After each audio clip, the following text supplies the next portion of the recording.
আমরা তো ওই স্ট্যান্ডার্ডে যেতে পারিনি। তো আমরা আমাদের লেভেলে থেকে আমরা চেষ্টা করে যাচ্ছি যতটা উন্নতি করা যায়।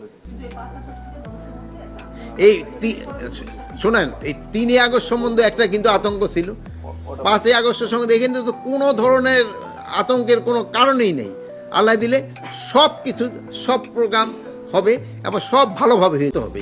যেহেতু হয়তো আপনার তো মানে অস্বীকার করতে উপায় নেই যে পরিমাণ গেছে, আমরা তো সব উদ্ধার করতে পারি না। এইগুলো উদ্ধার করার জন্য তো আমাদের চেষ্টা সবসময় জারি আছে, চেষ্টা করতে হয়।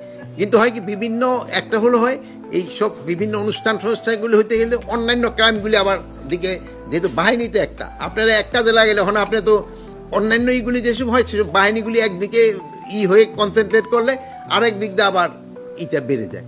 আরেকটা জিনিস হচ্ছে যে আপনি দেখছেন যে আমি গত শনিবার ওই মোহাম্মদ অনেক ছোট ছোট বাচ্চারা 4টারে ধরা, মানে জায়গা ইসে দেওয়া হবে, তারা আসছে কিসে, আমি বললাম তুমি কেন চাপাতি নিয়ে মারতে গেলা?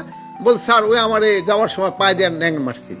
মানে এখন এই যে ইগুলি, মানে আগে কিন্তু এরকম ছিল না যে মানে একটু ন্যাং মারছে দেখাই 4 জন এসে যাইতেছে তারা চাপাতি দিয়ে মারার জন্য, হয়তো সামনাসামনি পাইলে হয়তো কবই দিয়ে দিত।